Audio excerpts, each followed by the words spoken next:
नमस्कार, मेरा नाम है विवेक वैभव और आप देख रहे हैं मकेश्वर अवेकन्स। बिहार की सबसे इन्फ्लुएंशियल फैमिली यादव परिवार के अंदर जब से राजश्री यादव की एंट्री हुई है, या यूं कहें कि रेचल गोडीनो की एंट्री हुई है तेजस्वी यादव के वाइफ के रूप में, तब से उनको बिहार की सोनिया गांधी कहा जाने लगा है। जिस तरह से देश की सबसे इन्फ्लुएंशियल फैमिली गांधी परिवार में जब सोनिया गांधी की एंट्री हुई थी और जिस तरह के परिवर्तन वहां पे लोगों को उस परिवार के अंदर देखने को मिले थे, लोगों का मारा जाना, परिवार से बाहर निकाला जाना और धीरे धीरे सोनिया गांधी का पार्टी के ऊपर कब्जा कर लेना, सेम पैटर्न या सेम ट्रेल अगर आप कहें तो बिहार की यादव फैमिली में भी देखने को मिल रहा है।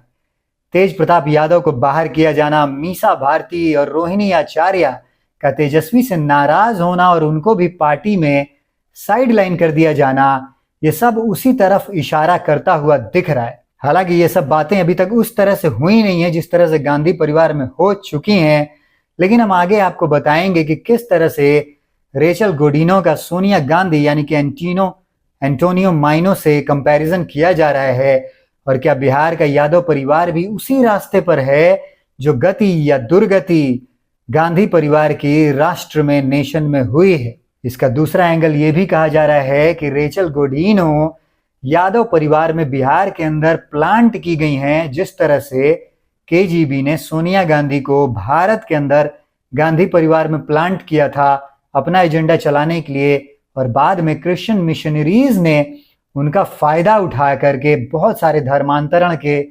अभियान जो है वो भारत के अंदर उनके माध्यम से चलाए। अब शायद रेचल के माध्यम से वही काम क्रिश्चियन मिशनरीज और डीप स्टेट जो है बिहार के अंदर करना चाह रहा है, और इसके लिंक्स आपको आसाम या आसपास के स्टेट्स जो हैं जैसे झारखंड, इन सब में देखने को आपको मिल सकते हैं, क्योंकि ये हेविली क्रिश्चियनाइज स्टेट्स हैं। नॉर्थ ईस्ट तो पूरा ही क्रिश्चियन हो चुका है, और अब अगर बिहार बचा है इसको भी क्रिश्चियनाइज किया जाए तो इन सब को मिला करके बाद में एक अलग क्रिश्चियन राष्ट्र की मांग उठ जाए तो कोई इसमें आश्चर्य की बात नहीं होगी। तो पहले देख लेते हैं कि इसमें कुछ सच्चाई है भी या नहीं भी, कोई पैरेलल है भी सोनिया गांधी से राजश्री यादव का या नहीं है, वो सब का आकलन पहले कर लेते हैं। फिर ये देखेंगे कि मिशनरीज का हाथ इसमें दिख रहा है या नहीं दिख रहा है, पॉलिटिकल इम्प्लीकेशंस इसके किस तरह से होते हुए दिख रहे हैं, क्योंकि डीप स्टेट जो है वो कोई छोटा हाथ तो खेलता नहीं, शॉर्ट टर्म गोल के हिसाब से काम नहीं करता, वो लॉन्ग टर्म गोल के हिसाब से करता है। अब सोनिया गांधी की शादी तो 80s में ही हुई थी और वो लेट 90s में जाके प्रभावशाली बनी और पार्टी पे कब्जा किया, लेकिन पहले सोनिया गांधी का थोड़ा सा ट्रैक रिकॉर्ड ब्रीफ में देखते हैं कि हुआ क्या था। जब उनकी शादी हुई, पहले तो वो बार कोई टेंडर थी और बार में डांस वांस करती थी, और राजीव गांधी के लाइफ में उनको प्लांट कराया गया, एंट्री कराई गई, और ऐसा ना समझे कि राजीव गांधी ने उनको पटाया, बल्कि सोनिया गांधी ने ही राजीव गांधी को पटाया, और वो एक इटालियन क्रिश्चियन है। जब उनकी शादी होती है, जब वो आती हैं, तब सबको पता है कि उस वक्त में गांधी फैमिली में सबसे ज्यादा जिसकी चलती थी उसका नाम था संजय गांधी। बशर्ते इंदिरा गांधी उस वक्त में प्रधानमंत्री थी, पर जितने आदेश ऑर्डर्स जो फॉलो होते थे सरकार के अंदर भी और देश के अंदर भी, वो सारा कंट्रोल तो संजय गांधी ही करते थे। फिर धीरे धीरे इनसिक्योरिटीज कही जाती है कि क्रीप इन हुई इंदिरा गांधी के अंदर, इमरजेंसी उन्होंने लगा दिया, और बाद में संजय गांधी की हत्या हो जाती। मतलब कहा तो जाता है कि प्लेन क्रैश में मारे गए, पर इसका अभी तक कोई भी तथ्य और प्रूफ उस तरह से बाहर नहीं आ पाया कि प्लेन क्रैश में मरे, मतलब ऑटोमेटिक एक्सीडेंट था या करवा दिया गया। लेकिन ये तो सोनिया गांधी के परिवार में आने के बाद ही हुआ। उसके बाद जो संजय गांधी जो सबसे इन्फ्लुएंशियल थे उनको मरवा दिया गया। उनके परिवार मेनका गांधी और वरुण गांधी जो उस वक्त में छोटे थे उनको परिवार से बाहर निकलवा दिया गया। उसके बाद इंदिरा गांधी की भी हत्या हो जाती है, फिर बाद में राजीव गांधी की भी हत्या हो जाती है।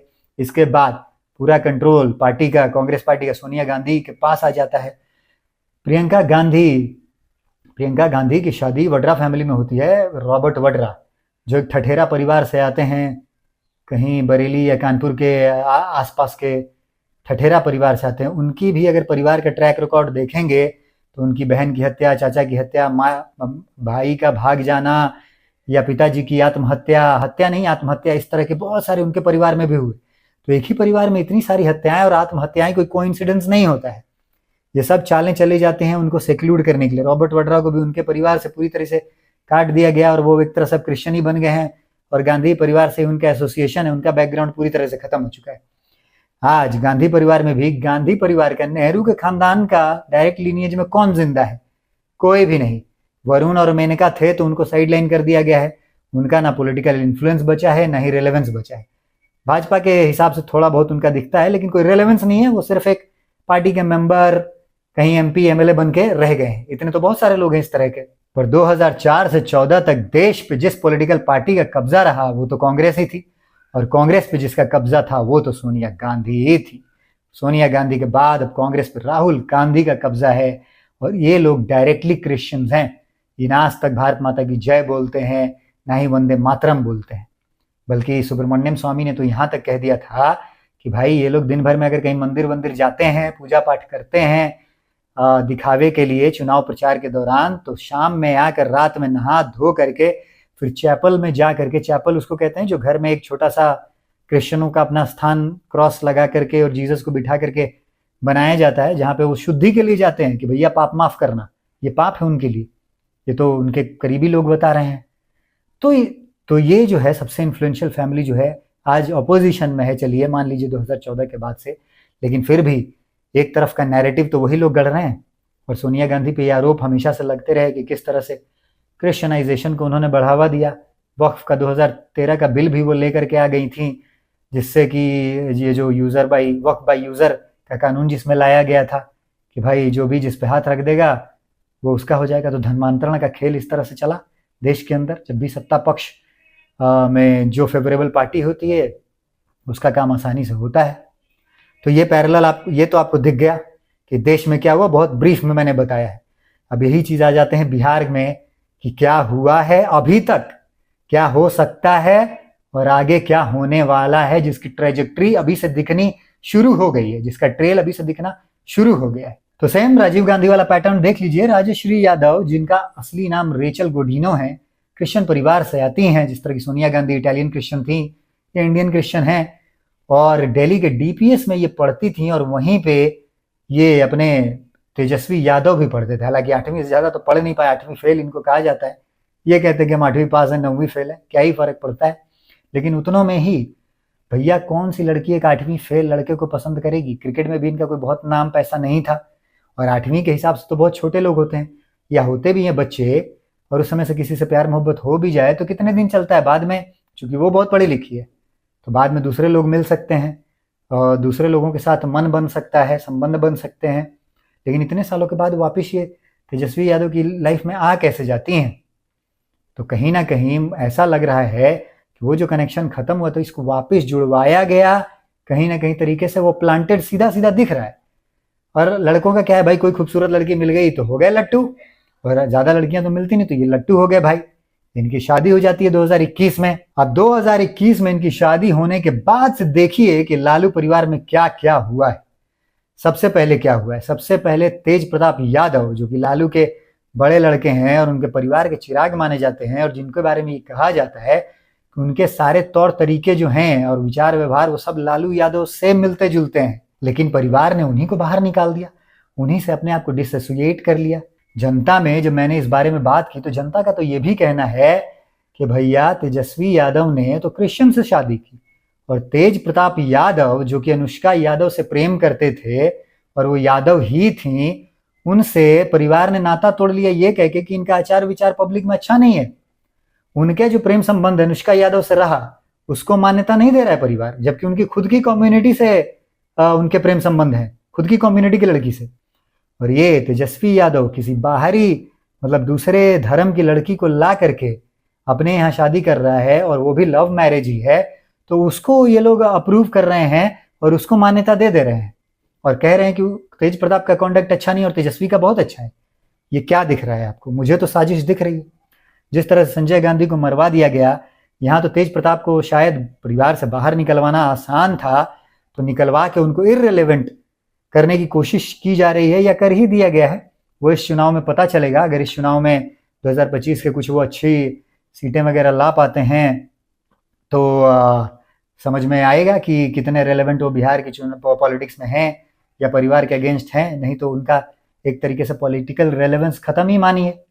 तो एक आदमी जो अपनी कम्युनिटी की लड़की से प्यार कर रहा है और वो भी प्यार ही कर रहा है और प्यार लव मैरिज करने की अनुमति मांग रहा है, उसको आप उसको मिसकॉन्डक्ट बता रहे हैं, उसका पब्लिक में बिहेवियर अच्छा नहीं बता रहे हैं और उसको इस बात से ही नाराज होकर पार्टी से ही नहीं परिवार से भी आप निष्कासित कर दे रहे हैं।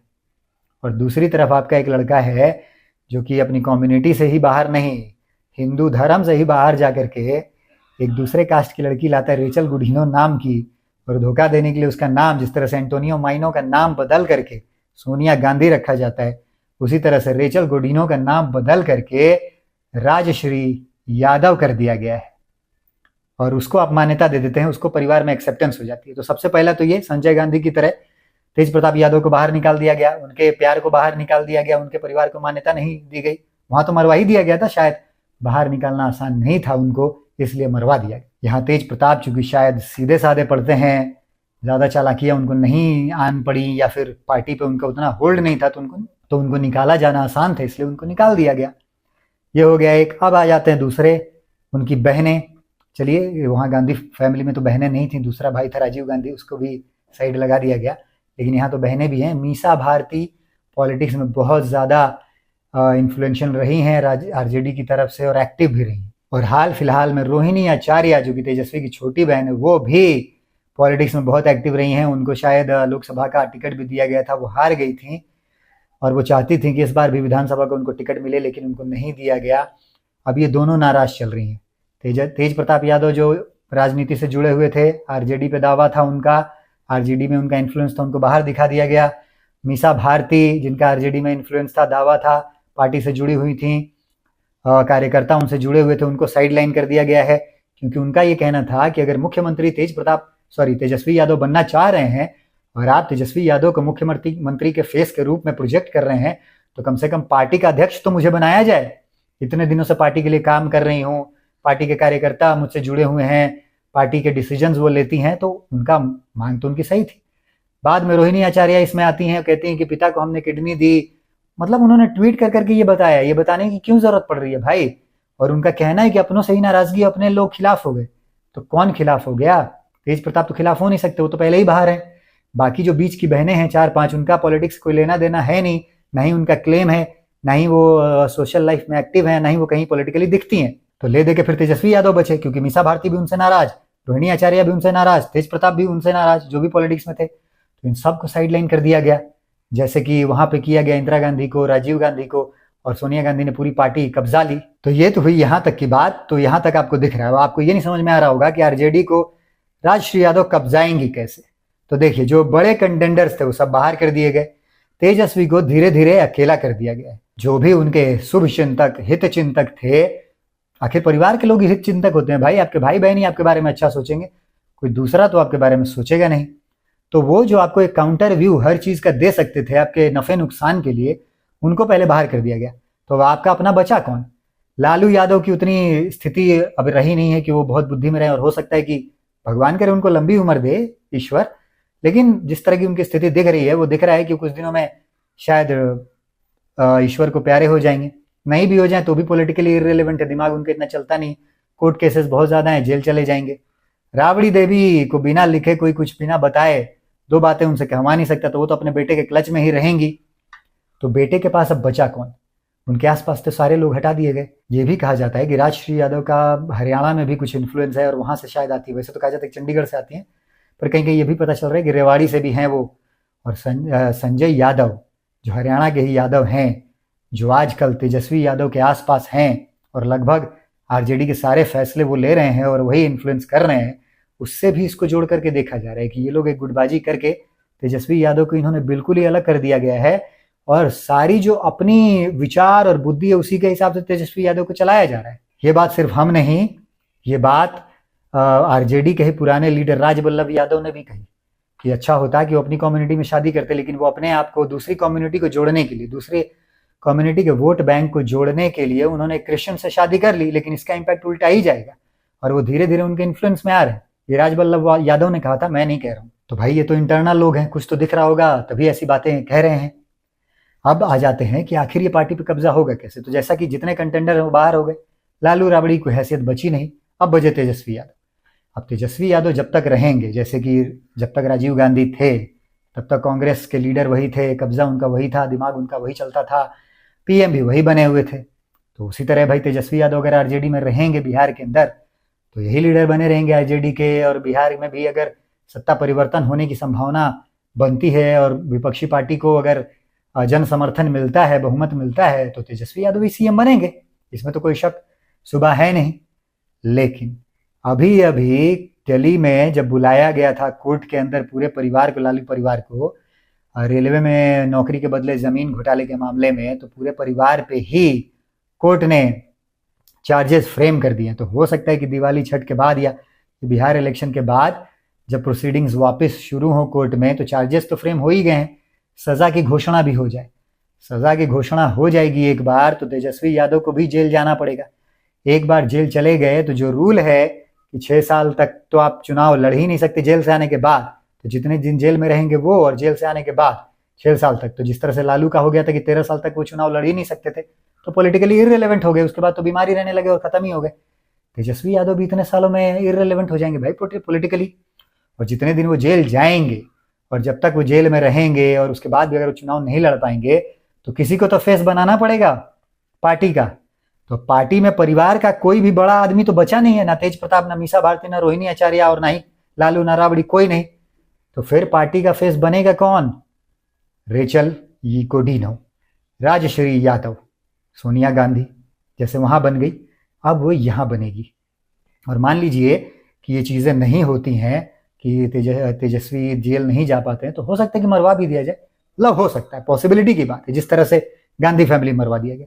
लेकिन मरवाना तो सबसे लास्ट रिसोर्ट होता है, अगर पहले ही बाहर कर दिया जाए तो इस तरह से अभी बाहर होने का रास्ता दिख ही रहा है। तो उसमें सबसे जो साफ सुथरी छवि की और सबसे सुथरा, जिसपे कोई आरोप नहीं है, केस नहीं है, वो तो, और जो परिवार की मेंबर है और जिसने परिवार में सबको साइडलाइन कर दिया गया है, और तेजस्वी की सबसे प्यारी तो वही है भाई। औरत से बाहर तो कोई भी नहीं है, औरत से बाहर निकल पाना आदमी के लिए बहुत मुश्किल होता है। औरत जिस तरह से अपने माया जाल में फंसा के रखती है, वैसे तो महाराज दशरथ भी नहीं निकल पाए, कई की बात उनको माननी ही पड़ गई, और इस तरह की तो बड़ी बड़ी कहानियां हैं। तो ये तेजस्वी यादव किस खेत की मूली हैं? जेल चले जाएंगे तो उनको ही सत्ता सौंप कर जाएंगे, पार्टी सौंप कर जाएंगे, और फिर वही काम बिहार के अंदर होगा जो देश के अंदर सोनिया गांधी ने कांग्रेस के राज के माध्यम से किया था या कर रही।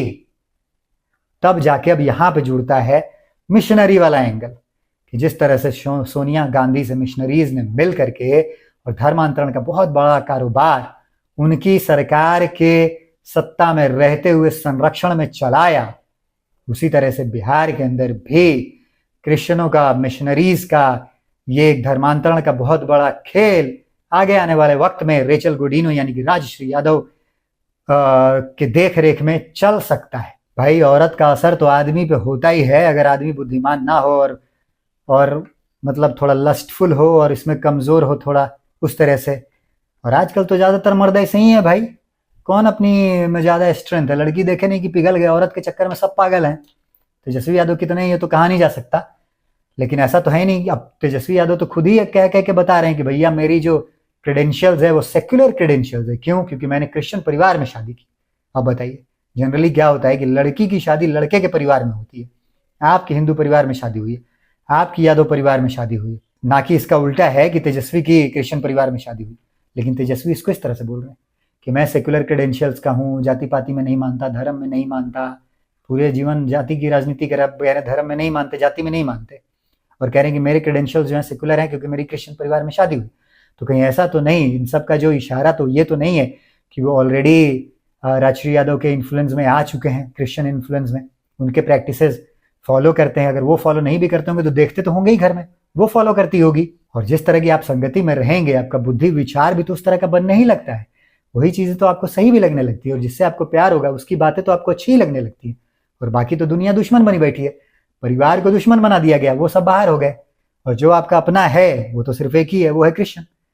तो इसी तरह इन्हीं सारी बातों को मिला करके जब लॉन्ग टर्म में हम देख रहे हैं तो ऐसा लग रहा है कि अगले 10-15 सालों में इस तरह की स्थिति बन सकती है कि सोनिया गांधी की तरह ही रेचल गोडीनो या यूं कहें कि राजश्री यादव भी आरजेडी पर कब्जा कर लेंगी, और एक वक्त में हो सकता है कि बिहार की सीएम भी बन जाए, और तब ये क्रिश्चियन धर्मांतरण का खेल जो है, ईसाई मिशनरियों का खेल जो है, वो बिहार के अंदर अबाध्य रूप से बहुत ज़्यादा फले फूले और चले। देखिए भाई, भविष्य के गर्भ में क्या छिपा है ये तो समय ही बताएगा।